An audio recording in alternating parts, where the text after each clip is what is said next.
Party 5వ ward అభ్యర్థి మదార్ సాబ్ గారు మనతో ఉన్నారు. వారి వార్డు యొక్క సమస్యల్ని వారు ఏ విధంగా పరిష్కరిస్తారో వారి మాటల్లో తెలుసుకుందాం. చెన్నారం గ్రామం. నేను షేక్ మదార్ సాబ్ అనే అభ్యర్థిని కాంగ్రెస్ పార్టీ నుంచి నిలబడ్డాను. ఈ కాంగ్రెస్ పార్టీగా నన్ను 5వ వార్డుగా నిలబెట్టారు. ఈ 5వ వార్డుగా నిలబెట్టినాక నేను జనం అక్కడ 5వ వార్డు జనమే సమస్యల వల్ల ఆ సమస్యలు ఏదన్నా వాళ్ళ సమస్య నా సమస్యగా భావించి వాళ్ళ పెన్షన్లు కానీ అరువు లేని వాళ్ళకి, అక్కడ మళ్ళీ రేషన్ కార్డులు కానీ అరువు లేని వాళ్ళకి, వాళ్ళందరికీ తోడుగా నేను పార్టీ ద్వారాగా ఎన్ని సహకారాలను నచ్చడానికి సిద్ధంగా ఉన్నా. అట్లనే డ్రైనేజీలు కానీ చిన్న చిన్న కాలువలు కానీ గత టీఆర్ఎస్ ప్రభుత్వంలో అలాంటివి ఏం జరగలేదు. 10 సంవత్సరాల నుంచి పరిపాలించినా ఏమి న్యాయం చేయలేకపోయారు. ఇవాళ మన కావాలని కాంగ్రెస్ పార్టీని ఎన్నుకున్నారు.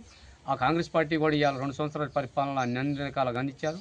అన్ని రకాలుగా అందించినా ఇవాళ మా వార్డు నెంబర్గా నేను కూడా చేసేది ఏంటంటే మా పార్టీ నుంచి ఎలాంటి సహాయ సహకారాలు వచ్చినా నేను పెన్షన్లు కానీ అట్లనే డ్రైనేజీలు కానీ అలాంటి ఏ వచ్చినా ఆ కార్డులు కానీ అలాంటి అన్ని రకాలుగా వాళ్ళకి నా సమస్యగా భావించి నేను సిద్ధంగా తీసుకురావడానికి సిద్ధంగా ఉన్నాను.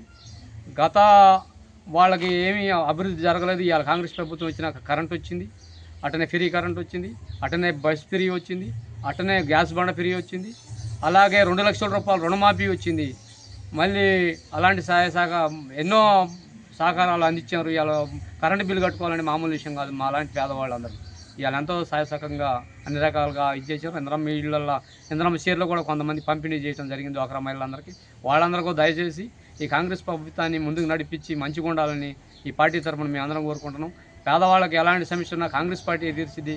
కాంగ్రెస్ పార్టీని మనం ఎన్నుకుంటే ఖచ్చితంగా న్యాయం జరిగిద్దని మీ అందరం ముందు సభయంగా మనం చేస్తాం.